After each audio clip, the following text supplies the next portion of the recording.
توحید۔ عبداللہ بن مسعود رضی اللہ عنہ سے روایت ہے کہ رسول اللہ صلی اللہ علیہ وسلم نے فرمایا، جو شخص اس حال میں فوت ہوا کہ وہ اللہ کے ساتھ کسی کو شریک ٹھہراتا ہوگا وہ آگ میں داخل ہوگا۔ اور میں کہتا ہوں، یہ راوی کہتے ہیں، جو شخص اس حال میں فوت ہوا کہ اللہ کے ساتھ کسی کو شریک نہیں ٹھہراتا وہ جنت میں داخل ہوگا۔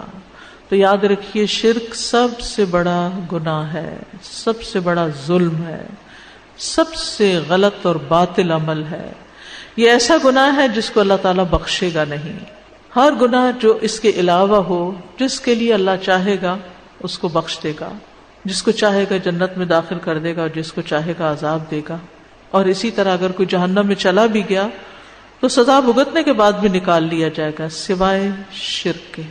کافر اور مشرک ہمیشہ ہمیشہ کے لیے جہنم میں ہوں گے، ناقابل معافی گناہ ہے، اور شرک کے بعد انسان گمراہی میں دور تک نکل جاتا ہے۔ اب شرک سے بچنے کے لیے انتہائی ضروری ہے کہ ان ساری چیزوں کو ہم جانیں جو شرک کی طرف لے جانے والی ہیں، اس کا علم حاصل کرنا چاہیے۔ وَاعْلَمْ أَنَّهُ لَا إِلَٰهَ إِلَّا هُوَ، علم حاصل کرو، جان لو کہ اللہ کے سوا کوئی الہ نہیں۔ مشرک کے سارے اعمال ضائع ہو جائیں گے، یعنی چاہے اس نے ساری زندگی نمازیں پڑھی ہوں، روزے رکھے ہوں، صدقہ خیرات کیا ہو، حج کیا ہو، لیکن اگر اس نے شرک کیا تو سارے اعمال برباد، کیونکہ اللہ تعالیٰ تمام شرکاء سے زیادہ شرک سے بیزار ہے۔ تو شرک سے ڈرتے رہنا چاہیے۔ ابو موسیٰ اشعری سے مروی ہے کہ ایک دن رسول اللہ صلی اللہ علیہ وسلم نے ہمیں خطبہ دیا، فرمایا، اے لوگو اس شرک سے بچو، کیونکہ اس کی آہٹ چیونٹی کی آہٹ سے بھی ہلکی ہوتی ہے، پتہ ہی نہیں چلتا اور انسان شرک میں مبتلا ہو جاتا ہے، اس سے اور بھی خطرناک ہے۔ اس پر کسی نے پوچھا، یا رسول اللہ صلی اللہ علیہ وسلم، جب اس کی آہٹ چیونٹی کی آہٹ سے بھی ہلکی ہوتی ہے تو پھر ہم اس سے کیسے بچ سکتے ہیں؟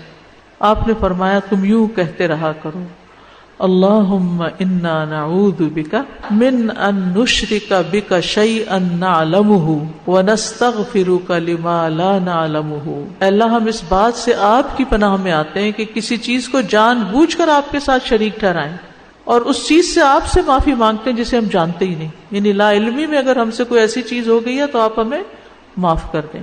اب شرک کی بڑی اقسام ہیں دو، ایک شرک اصغر ہے اور ایک شرک اکبر۔ شرک اصغر جو ہے وہ نیت اور ارادے کا شرک ہے، جس کو ریاکاری کہتے ہیں۔ رسول اللہ صلی اللہ علیہ وسلم نے فرمایا، بے شک اللہ تعالیٰ فرماتا ہے، میں سب شریکوں سے بہترین ہوں، جس نے کسی کو میرے عمل میں شریک کیا تو وہ عمل اسی شریک کے لیے، یعنی وہ میرے لیے نہیں ہے۔ پھر اگر لوگوں کو دکھانے کے لیے کر رہے تو پھر وہ لوگ ہی اس کا فائدہ دیں گے تمہیں۔ اے لوگوں، اپنے اعمال کو اللہ کے لیے خالص کر لو، کیونکہ اللہ عز و جل خالص عمل کو ہی قبول کرتا ہے۔ تو نیت کی خرابی سے عمل قبول ہی نہیں ہوتے۔ اور یہ مت کہو یہ چیز اللہ اور رحم کے لیے ہے، کیونکہ جو چیز رحم کے لیے، رشتہ داری کے لیے دی جاتی ہے، اللہ کا اس میں کچھ حصہ نہیں۔ تو مطلب کیا ہے کہ پھر رشتہ داروں کو دیتے ہوئے بھی اللہ کی رضا مد نظر ہو، اور یہ نہ کہو کہ یہ چیز اللہ کے لیے اور تمہارے لیے ہے، یہ اللہ کے لیے اور تمہارے لیے، یہ بھی نہیں کہنا چاہیے۔ اللہ کے ساتھ تم کو شریک کر رہے ہیں بیچ میں، بس وہ تمہارے ہی لیے ہوگی، اللہ کے لیے اس میں کچھ حصہ نہیں۔ یعنی ہم یہ نہیں کر سکتے کہ یہ صدقہ ہم اللہ کے نام پر اور آپ کے نام پر کر رہے ہیں، نہیں، صرف اللہ کے لیے۔ یہ جو ایصال ثواب کے لیے بھی ہم کچھ کرتے ہیں نا، تو وہ کسی کے نام پر نہیں کر رہے ہوتے، اللہ ہی کے لیے کر رہے ہوتے ہیں، بس نیت یہ ہوتی ہے کہ اس کا ثواب کسی اور کو پہنچ جائے۔ اسی طرح دعا مانگنے میں شرک نہیں ہونا چاہیے کہ اللہ کے سوا کسی اور سے انسان مانگے، کسی اور کو اللہ کے برابر کر دے۔ پھر اطاعت میں شرک، کہ انسان اللہ کے ساتھ کسی اور کو الہ بنا لے، جیسے نصارہ نے کیا تھا کہ انہوں نے علماء اور درویشوں کو اللہ کے سوا اپنا رب بنا لیا، اور مسیح ابن مریم کو بھی، حالانکہ انہیں حکم دیا گیا تھا کہ اللہ کے سوا کسی کی عبادت نہ کریں جس کے سوا کوئی الہ نہیں، اور وہ ان چیزوں سے پاک ہے جو وہ شریک ٹھہراتے ہیں۔ یعنی جہاں علماء کی بات ہو یا کسی بڑے کی بات ہو، اس کو چھوڑ کر کس کی لینی چاہیے؟ صرف اللہ کی لینی چاہیے۔